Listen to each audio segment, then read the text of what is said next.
Hello. Ako na naman. Well, you know what? Instead na nagla-lunch ako, why not just take a walk kaya? Subukan kaya mag-take walk. Like, maglakad-lakad lang sa gabi. Oo. Sa tingin mo, mas maganda yun na ginagawa kaysa kumakain ako. Kasi kapag kumakain ako, naging lethargic na ako around, think, parang lethargic yung parang hindi ka na makapag-focus sa work, nakakatulog ka na. Well, hindi naman ganun karami yung pagkain sa may pantry namin, like, hindi naman nakakabusog, so, ba't pa ako kakain? And, shit, may money ako dito, pero no ubos eh. Magkano yung money ko ito? Nasa 2.7, tas, nung sinubukan ko nag-lunch naman, napunta ng nabukasan ng 100, kasi, sobrang liit nga ng laman, sobrang liit ng contents ng binibigay na pagkain nila is, parang, hindi ka nabubusog, and then, since kumain ka, and, hindi pa filled up yung tiyan mo, kinakala mo kumain pa ng kumain. And usually nakakaubos ako ng isang kaldero na dalawang scoop ng rice na ganito. At nasa kalito ko ng milliliters yun. Well, anyways, maglalakad-lakad na ako. Pupunta tayo sa may overpass na yun. And mag-rant lang siguro sa buhay. And then, nasaktan ako sa may comment na isa na yun. May isa nag-comment sa may shorts na yun na pinost ko. Parang wala daw kabuhay-buhay, and I thought, sheiks. Totoo, parang walang buhay talaga kasi kung ano na yung pinopost ko. So ngayon, isip ko, try ko maging mindful sa mga pinopost ko. Although, it will be longer. Like, hindi siya shorts, parang ganito na kahaba. Like, 5 minutes probably, I don't know, parang magra-rant lang ako.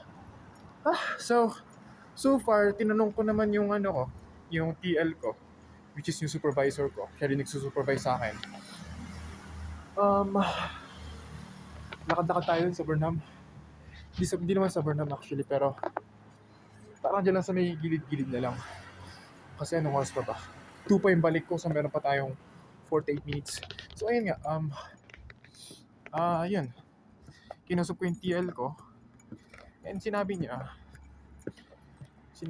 is, anong tawag na ito? Maayos na yung auto dialer ko, which is mostly known sa mga yung average handle time ba yun? Oo. Average handle time ko usually is dapat 6 minutes. Pero ang nangyayari kasi,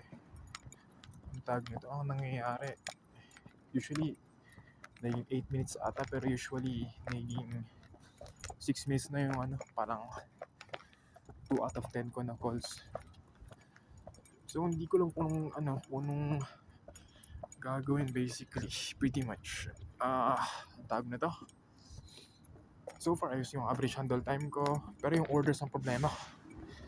Kasi puro voicemails lahat ng tawag ito, lahat ng na-encounter ko. Kasi meron pa yung ka-team ko na isa, kasi team 1 kami. And voicemail niya is, overall calls niya sa may day na yun, 259. And yung voicemails niya is 80%. So, nakita ko, 210 or something yung voicemails niya. So, imagine mo yung voicemails, buong maghapon ka na nag-voicemail, tapos, 50 na, merong, something like, more than or below than 50 na, I think more than or below 50 ata yun. More than 50 or 40, I'm not sure. Basta nasa ganun na range. Yung may sumagot lang, and iba pa yung mga sumasagot na merong orders. So, parang hirap. And stage 3 siya na coach, which means I think he has to get at least 26 orders compared to us na 18 lang since stage 1 coaches kami. Pero at the same time, since yun nga, tumatawag ka nga, nag-aagawan din kami ng orders. Kaya parang pabilisan talaga, and meron talaga yung talagang mabilis sa amin, naging naka 25 orders sa within half pa lang ng shift, si Ate Leslie. Yes, ang galing niya, promise. Ang bilis niya, dalaw-dalaw ako pinupull up niya. Like next level siya, parang siya yung final boss type shit doon. So ayun, I was like, what? Grabe naman yun, Ate Leslie, inisip kong ganun. Kasi hindi na ako makapaniwala, kasi yung orders ko usually bumabagsak lang ng 11 or 12. Pinakamataas ko is 15. So, parang unbelievable kasi half pala na, hindi naman half pero like kasi ang out namin alas 6 and usually ang ang orders dapat is parang na half mo dapat sa may half na shift pero siya alas 4 alas 2 pa lang tapos yun na lahat ng like tapos yun na lahat ng ng quota for the day. Like, dalawa na lang para matapos yung quota niya. And I was like, what? Ano yun? Kasi ganun. And hindi ko pa siya nakausap kasi nasa pinaka-edge siya ng room. And pretty much, kapag pupunta ako sa may section niya para magtanong ng tips, parang, ano naman parang nakita ko naman parang siya gumalaw. Dalaw-dalaw ako si pinupull up niya. So, meaning yun talaga yung kinakala kong gawin. So, there's no need to ask, Ate Leslie kung anong tips na may bigay niya. Basta kasi nakita ko yung ginagawa niya. So, ayun.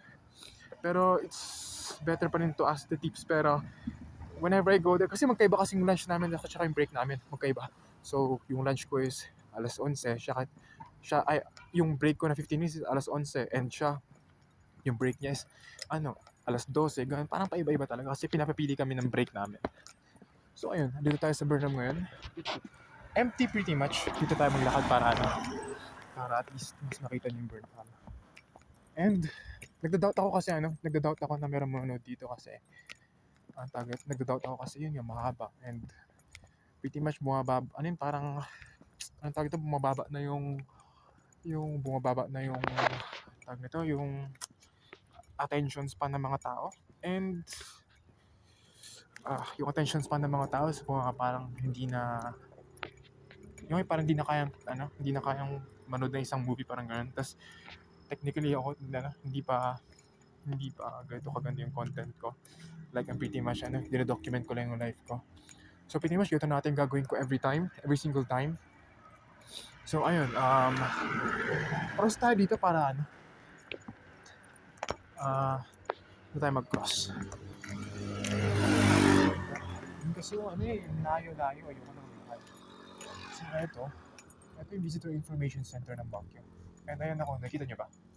Not sure kung nakikita nyo pero and what's up guys well anyways gusto ko maglakad tara lakad pa tayo walang tao ang empty ng Burnham pero papakita ko sa inyo kung ano yung place kasi meron yung nag-comment sabi niya ganito sabi niya gusto niya daw makita yung mga different places dito sa may Burnham baka meron daw mga gandang food and sa tingin ko wala naman siguro nagbebenta dito ng alas 11 alas 12 ng gabi more likely alauna pa 1:17 na ngayon so ayun yung mga ging pero mga ging dito kaya mas huwag na iwasan sila pero syempre hindi naman nila tayo kaya kasi boxing champion naglalakad welterweight by the way and anyways stop bragging na so ito yung Burnham wow may mga tao pa rin wow alauna na ngayon ay mga nagna-night walk lang mga atabs yep marami sila marami so lakad na tayo ng lakad pakita ko sa inyo habang nagsalita yan mga ilaw yep mga ilaw gusto kong pumasok kaso ang daming hindi naman sa madaming tao pero cringes kapag nandun ako nagbibitis nagsasalita well wala naman silang pakialam sa atin pero what I'm trying to say is hindi kaya ng ego ko nahihiya ako pumunta kasi hindi naman ako ganun na parang vlogger type shit na naglalakad-lakad tapos meron pa yung mga geng dyan na nakatinsa na yo sila yep mag-share na ako ng isang story sa school noon meron yung mga geng well although kaibigan ko na sila ngayon pretty much kaibigan ko na hindi ko alam kung kaibigan ko na pero meron yung mga geng na sa school meron silang tambayan which is yung back gate kahit yung mga CAT hindi sila maggalaw kahit yung mga teacher naninigarilyo sila doon ito yung back gate may teacher na kumakain doon tapos sila naninigarilyo lang doon like basically jurisdiction pa rin ng school yun since like 10 meters away pa lang like 10 meters pa lang pwede ka na pumasok sa school school campus and pretty much may teacher na kumakain doon yung mga CAT nakabantay sa gate tapos meron yung nakaaway ko yung isang member nila and 14 sila and gagi sinunggaban ako ng 7 ata Kasi ano yung mga kasama ko dun, mga kasama sa mga gang-gang na yun, mga classmate ko din noon eh. Yun, kaya sinunggaban nila ako ganyan. Hindi naman nila ako napatumba. Tapos tinanong ako ng boss nila, apa practice ka ti kwa? Muay Thai ti kwa? Muay Thai? Sabi niya ganun sa akin. Sabi ko, ang ibig sabihin nun is, nagpo-practice ka ba ng Muay Thai? Sabi sa akin ganun ng boss nila. Tapos sabi ko ano yun, basta natapos yung ano din. Tapos ano parang bati-batian na kasi kapag katas ka nilang pagkatas ka nilang parang naabangan, hindi ka nila ano yun, para makipag-ayos pa sila sa'yo. Hindi ko alam kung paano gumagana yung utak ng mga yun, pero ganun nga. Tinanong sa akin na ganun, Apay, ba't nagpa-practice ka ba ng Muay Thai? Sabi sa akin ganun. Sabi ko, fuck, Muay Thai hindi. Boxing, sabi ko ganun. Tapos sinabi niya, sugay mo, matumtumba tatay. Kaya hindi ka pala natumba kanina, sabi sa akin ganun. Ako naman, ganun ba yun? Kasi 7 sila nun eh. Kasi siguro nabigla siya, ba't di ako natumba? Well, anyways, ayun pala yung Melvin Jones Grandstand. And doon is yung SM. And doon ako nag-work. And dito yung Burnham Lake. And saan pa ba? Ano pa ba? Ayun, yung buwan. Oo. Wait, ano ba yun? Ay, hindi. Akala ko Venus ka. Kaso hindi kasi ganun ka-bright ang Venus eh. Mas bright pang Venus tapos hindi nito-flicker yung light niya. And may alam ako unti sa may mga astrological type shit. Mga ganun. Kasi stargazing ako sa mga hobby. Well, di naman parang legit na stargazing pero like ina-markdowns ko lang yung mga constellations katulad ng mga Ngayon, since winter ngayon, prominent as fuck yung mga Orion, Cassiopeia, ano pa ba? Orion, Cassiopeia, Perseus, Gemini, tapos basta yung mga ganun, mga Cepheus, maraming constellations. And so far, nakita ko lang yung mga taxi. Anong oras na ba? 1:22 pa lang. 1:17 nandun tayo kayo, nag-uusap tayo doon, naglalakad. 1:22 na ngayon. Ang bagal ng oras. I was just trying to pass the time kasi ayoko nga mag-lunch masyadong spendy as fuck. Hindi naman sa meron ako sinusuportahan na pamilya ko or what. Pero what I'm trying to say is masyadong spendy lang kasi. And di ako nagla-lunch dahil come on, nasubukan ko hindi kumain ng 2 months eh. Tubig lang ininom ko. Nag-water diet ako nun kasi naalala ko yung nagkasakit yung seniors ko noon and walang papalit sa kanya sa may district meet ba yung provincial meet. And yun, nagbawas-bawas ako. Tapos nakabawas ako ng 10 kilograms. Tapos yun, kasi 72 kilograms ako noon.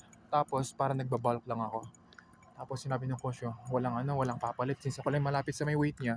Since mahirap, mas madali kasi magbawas kaysa magdagdag ng weight, to be honest with you.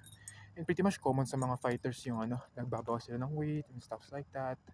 Yan, and nakaya ko. So nakabawas ako ng 10 kilograms in 2 months with water diet lang. So ayun. Ano yun? Welterweight ba? Hindi welterweight yun, lightweight yun. Kasi welterweight ang weight ko ngayon, which is 64 kilograms.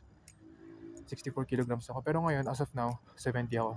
Pero hindi na ako nagko-compete eh. Hindi na ako nagki-compete ng boxing Kasi, drop out nga ako.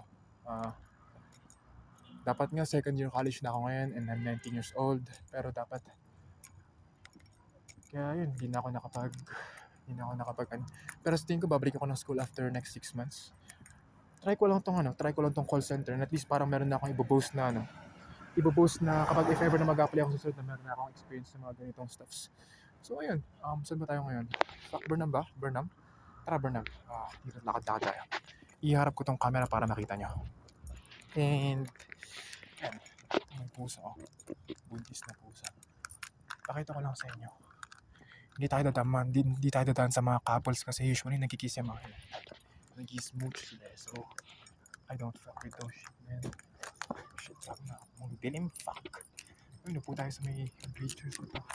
Ayan. So ayan, ang Burnham Lake. Yep. Well, of course, madilim. Nakita nyo ba? Pero yung mga nagre-reflect na ilaw na yan. Yan, yun ang Burnham Lake. Tapos, mas maganda yung mga ilaw dito kapag Christmas. Like, meron mga nahulog-hulog na parang blue na water droplets, stuff like that. Ganun maganda. Itong Burnham Lake, yan. Ano pa ba? Hindi ko alam eh. Wala na akong masasabi pa na iba. So pretty much, yun ang masabi ko. Bye, I guess. 15 minutes. 15 minutes tayo na gano'n. Nag-yap